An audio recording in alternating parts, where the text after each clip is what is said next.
Muchas gracias a la licenciada Elizabeth por la presentación. Bueno, pues todos sean bienvenidos a este módulo 4 de esta capacitación que hablamos sobre acciones esenciales para la seguridad del paciente. En esta ocasión vamos a hablar sobre la acción esencial número 4 que nos habla de la seguridad de los procedimientos.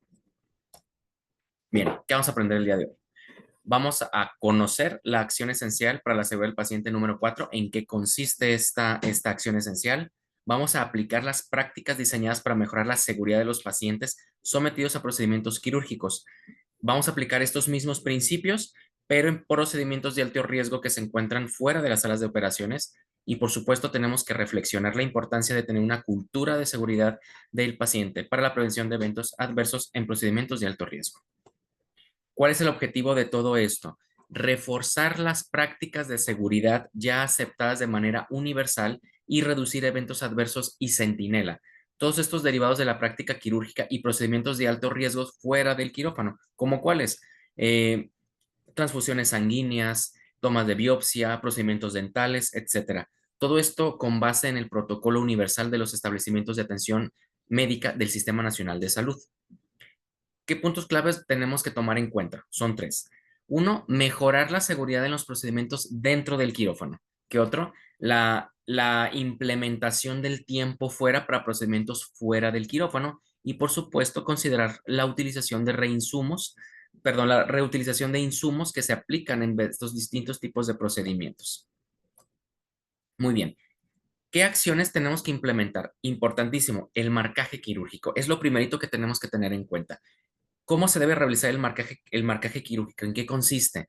Este tiene que realizarse sobre la piel del paciente y siempre de manera que tenga que permanecer después de la asepsia y la antisepsia de las regiones que se van a intervenir.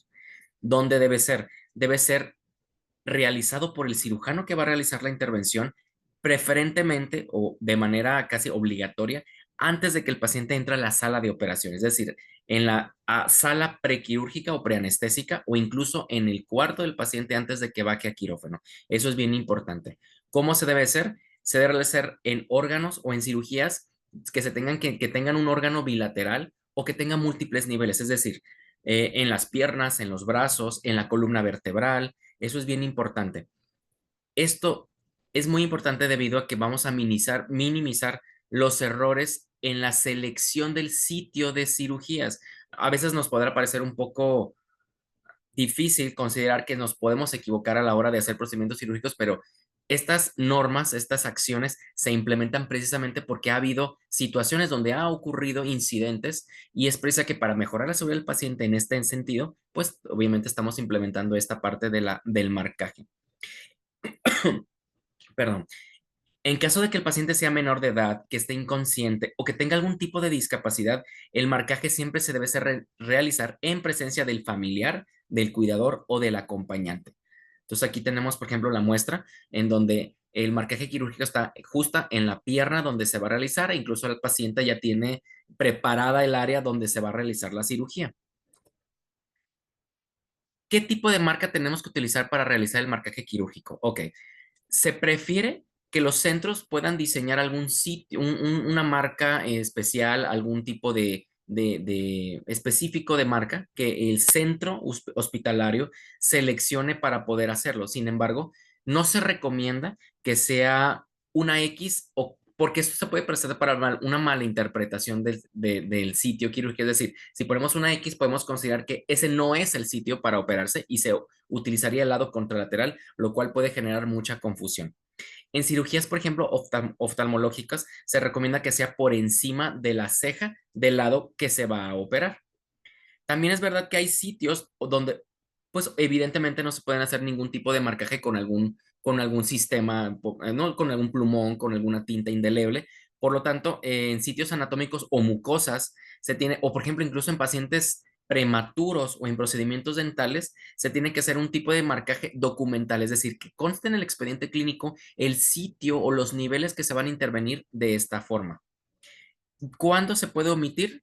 En situaciones de urgencia o en lesiones demasiado visibles, es decir, fracturas expuestas, en tumoraciones evidentes, e incluso, por ejemplo, en el caso de obstetricia, es obviamente donde se va a intervenir. Sin embargo, aquí hay que hacer algún tipo de acotación porque el tipo de incisión para el abordaje de los pacientes, pues tiene mucho que ver con el criterio del obstetra en este caso o del cirujano que está interviniendo. ¿Qué otra cosa tenemos que implementar? Algo que es muy importante, la lista de verificación de seguridad de la cirugía. Al iniciar el procedimiento quirúrgico, se debe pedir a una persona que coordine la lista de llenado de esta. Generalmente es el enfermero o enfermera circulante quien se encarga de llevar a cabo esta hoja. Se va a aplicar en todos los pacientes a los que se realice cualquier procedimiento quirúrgico dentro o fuera de la sala de operaciones, así como procedimientos invasivos o cualquiera que sea también de alto riesgo. Cada establecimiento de atención médica podrá incluir la verificación de cualquier otra variable que ponga en riesgo la seguridad del paciente durante los procedimientos, siempre y cuando al menos se verifique lo establecido en cada una de las fases. ¿Cuáles son estas fases? Son tres. La fase 1, o también llamada fase de entrada, ocurre antes de la inducción de la anestesia. Independientemente del tipo de anestesia que sea general o sea anestesia regional, se debe de comenzar a partir de este. ¿Quiénes la elaboran o quiénes participan en el mismo? El anestesiólogo, el personal de enfermería y el cirujano principal. Como pueden ver, estos personajes siempre van a estar involucrados en las diferentes fases de la lista de verificación porque definitivamente son los personajes involucrados en la misma. Entonces, como pueden ver también, el anestesiólogo, a veces en las salas de quirófano existen a- ayudantes, residentes, personas que están involucradas también en el manejo del paciente y también deben ser incluidos en este tipo de acciones. ¿Para qué? Pues para que simplemente vayan mejorando o formen parte de la mejora del paciente. ¿Qué acciones pueden llegar a hacer estos personajes? Confirman verbalmente con el paciente su identidad preguntando los datos de identificación, que ya sabemos cuáles son: nombre completo del paciente y fecha de nacimiento, el sitio quirúrgico a intervenir, el procedimiento a realizar y, por supuesto, el consentimiento del mismo. Las acciones de cada uno las vamos a definir de esta manera. ¿Cuáles son las acciones del médico anestesiólogo? ¿Cuáles van a ser? Uno, tiene que confirmar el marcaje quirúrgico con el cirujano que lo va a realizar. Y por supuesto, algo muy importante que se debe implementar en los centros, en los diferentes centros de atención médica, es la utilización de equipo de protección especial para procedimientos asépticos. Es decir, los anestesiólogos realizan procedimientos como bloqueos, principalmente porque necesitan que tenga un área aséptica, estéril alrededor de la realización del mismo y por lo tanto necesitan llevar equipo de protección especial, lavado de manos quirúrgico, colocación de guantes, incluso bata, cubrebocas, gorro, todo esto, para que el procedimiento sea lo más aséptico posible. Debe revisar el control de seguridad de la anestesia al revisar lote y caducidad de los medicamentos. Debe rotularlos, usar los correctos, es decir, ya saben, medicamento correcto, dosis correcta. La funcionalidad de los equipos tiene que ser verificada previo al inicio de la cirugía y, por supuesto, evaluar el riesgo anestésico quirúrgico dependiendo la condición clínica del paciente. Es decir, un ejemplo es revisar todo el tipo de implementos técnicos que tienen a su mano, como los oxímetros de pulso, los baumanómetros, demás equipos biomédicos disponibles para anestesiología. Y por supuesto debe confirmar al enfermero circulante si el paciente presenta una vía aérea difícil, si existe riesgo de aspiración, si existen alergias conocidas y, por supuesto, y muy importante, el riesgo de hemorragia. Se recomienda, o al menos es una recomendación, es un poco arbitraria, sin embargo, se puede tomar como referencia que el sangrado en los adultos, que puede ser mayor a 500 mililitros, o en los niños mayor o igual a 7 mililitros por kilogramo de peso, se puede considerar como un riesgo de hemorragia. Sin embargo, esta parte sí me gustaría como hacer una acotación, porque depende mucho de el tipo de cirugía en la que estemos involucrados. No es lo mismo la hemorragia que se presenta en obstetricia, la hemorragia que se presenta en trauma, que se presenta en diferentes áreas. Entonces, el impacto de la misma es distinto y tenemos que individualizarlo. Por lo tanto, el anestesiólogo tiene que prever las soluciones parenterales, vías centrales o periféricas que estén permeables con los catéteres adecuados para poder responder ante un caso de una hemorragia intraoperatoria, así como también la identificación de hemocomponentes y derivados que se pueden llegar a necesitar en la cirugía y que previamente se tuvo que haber hecho el cruce y todo el papeleo necesario para poder tener disponible este tipo de hemoderivados en quirófano. El cirujano, como les dije, él es quien realiza la asepsia del sitio quirúrgico. Previamente, como ya se comentó, realiza el marcaje y él debe de también considerar la disponibilidad de todos los documentos, estudios e imágenes relevantes y que estén debidamente identificados. La disponibilidad de hemocomponentes junto con el anestesiólogo debe considerar que esté completamente disponibles para la cirugía.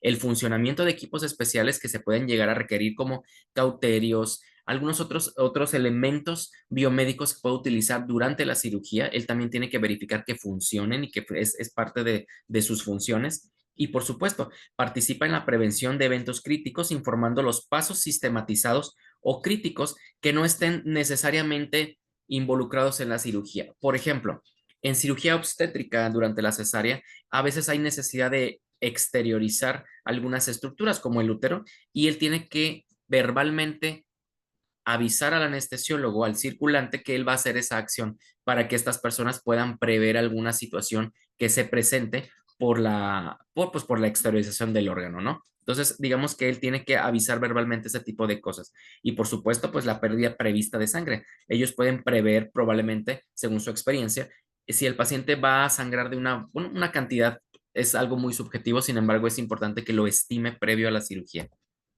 Durante la fase 2, el tiempo fuera, o lo que llamamos tiempo fuera o pausa quirúrgica, el circulante, la persona que nosotros encargamos desde un principio para el llenado de esta lista de verificación, una vez identificando a tanto al paciente como a los miembros del equipo quirúrgico, debe pedir que se presenten su nombre, su función y que no debe omitir ningún miembro del equipo. Esto, ¿dónde o cuándo ocurre? Antes de la incisión quirúrgica. Obviamente tenemos todos los personajes involucrados en la cirugía, el cirujano, el personal de enfermería, el anestesiólogo, tienen que decir su función y lo que se va a realizar, o sea, las partes que les corresponden a cada uno debe de mencionarlas.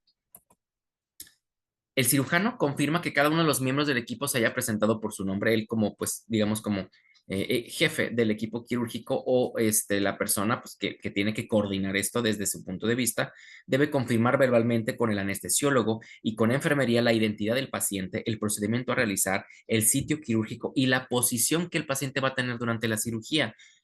Por su parte, el anestesiólogo en cualquier procedimiento o protocolo tiene que hablar sobre la sepsia y la antisepsia.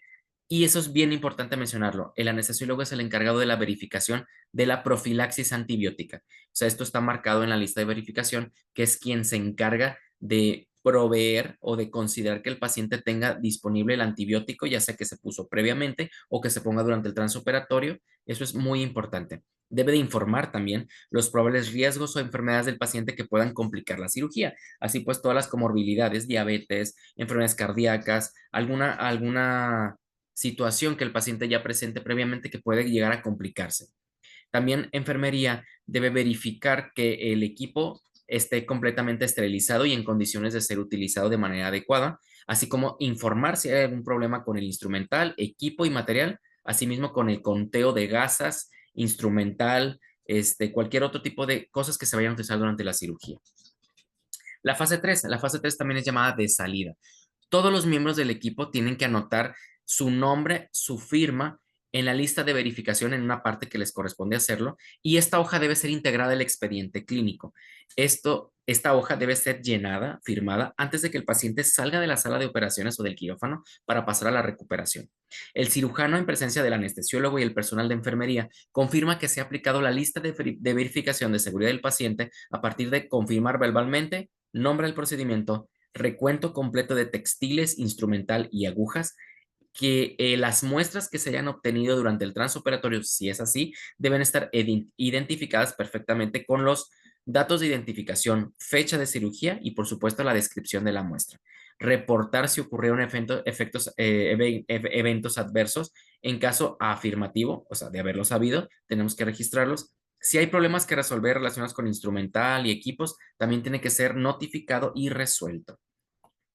Bueno, en pantalla pueden ustedes observar un ejemplo de la lista de verificación de la seguridad de la cirugía y como podemos ver está dividida en tres partes. La fase 1, que es la fase de entrada, que es antes de la inducción de la anestesia. La fase 2, que es la pausa quirúrgica, que se hace antes de la incisión cutánea. Y la salida, que es antes de que el paciente salga del quirófano. Como pueden ver, hay muchos elementos que se tienen que considerar en cada una de las fases que son de los que ya hablamos y están sistematizadas de esta manera.